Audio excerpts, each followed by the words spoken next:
Hi everyone, this is Philip Martin from the Phoenix Society. Earlier today I did some cutting with this weapon, a Khyber knife made by Windlass Steel Crafts. Although it's called a knife, it's really more of a short sword at 2.5 pounds and about a 22-inch blade.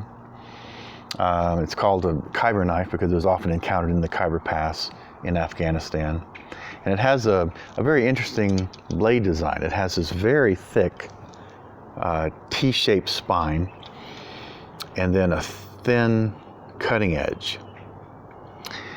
And in some of Matt Easton's videos, he has described that the Afghanis would often use this, or would exclusively use this, as a cutting weapon, chopping rather than thrusting. The T-back design would seem to favor a thrust, but these were primarily used for cutting. And so today I cut a couple of different types of tatami mats to see how well that T-back design works when cutting through dense targets. I was having a conversation recently with a sword maker, and he was wondering just how well the T-back design would work when cutting. So earlier today I cut with first the typical Mugen Dachi tatami mats that I use in my cutting videos and that are used in cutting tournaments around the country, whether it's Japanese or HEMA tournaments. And after that, I cut used Japanese tatami, which I've been cutting recently with katanas. It's actual flooring from Japan, so it's much denser, and you have to soak it longer. This soaked for like 2.5 days versus about 12 hours from Mugen Dachi.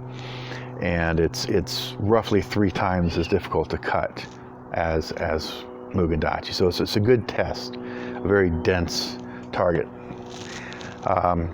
So you'll see in the cutting videos, and I mean these are a bit of a spoiler.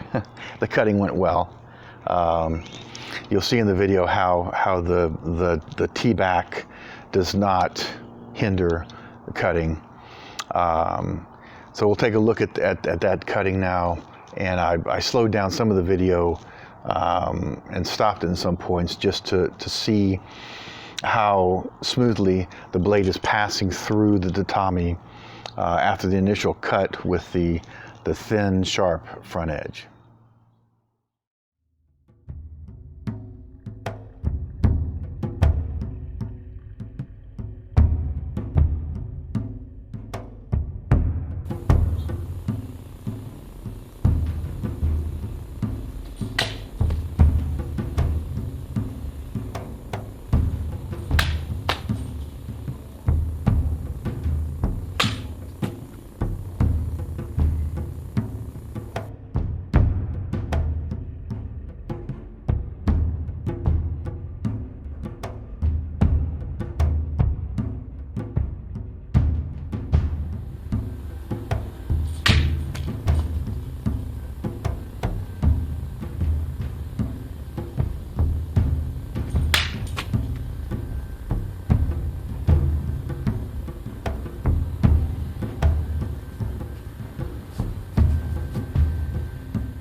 So as you can see from that cutting video, the Khyber knife had no trouble cutting through either type of tatami mat.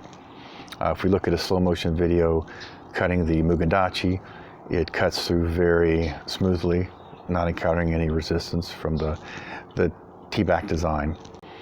And then for the Japanese used tatami, I stopped the video while the sword is in the middle of the mat to show that the T-back is passing smoothly through and not experiencing a lot of resistance and not disturbing the mat a lot. So this sword design, this blade design, works well for cutting through thick, dense targets.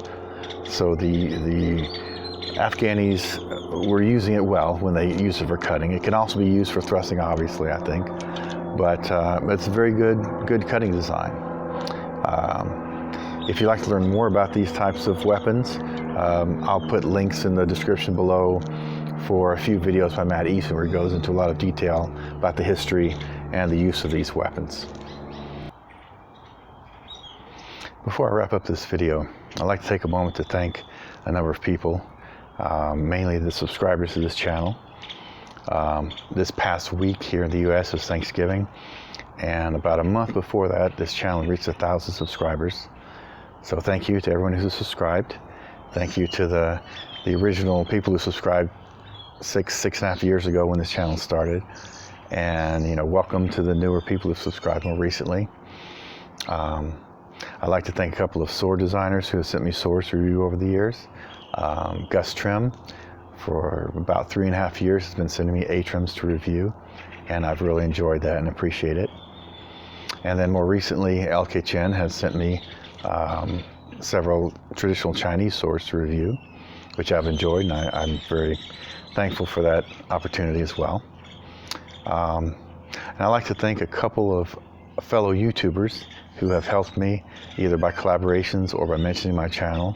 Scholagrim with his 1.4 million subscribers, and Matt Easton and Matthew Jensen, who have both mentioned my reviews and cutting during their review of LK Chen's sword. So I appreciate that. I am enjoying this as much as I did 6.5 years ago, so stay tuned. I'll continue reviewing swords and cutting, and once this pandemic lets up, be back to competing in tournaments and so forth. But I want to thank you all very much. I hope you enjoyed this video, and I hope you enjoy my past videos and the ones I'll make in the future. And thank you very much for watching.